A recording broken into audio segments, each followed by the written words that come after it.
শেষ করি, দেখা হবে সামনে। একসাথে আমাদের পথ চলা যাতে ভালো হয়, সমৃদ্ধ হয় বাংলাদেশ। সবাইকে ধন্যবাদ। প্রথমে আমি আল্লাহর কাছে শুকরিয়া করছি যে আমার প্রাণের সংগঠন অভিনয় শিল্পী সঙ্গে আমাকে একজন প্রতিনিধি নির্বাচিত করার জন্য সাহায্য করেছেন।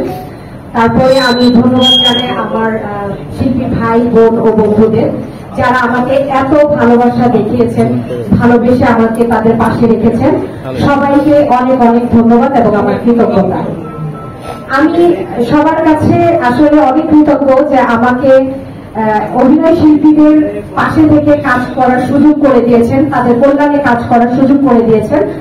আমি সবসময় চেষ্টা করব আমার সদস্যরা, আমার শিল্পী ভাই বোন বন্ধুরা যদি কখনো যে কোনো সমস্যা, যে কোনো কাজে আমাকে স্মরণ করে, আমি সবসময় তাদের পাশে থাকবো, সবসময় তাদের জন্য কাজ করবো।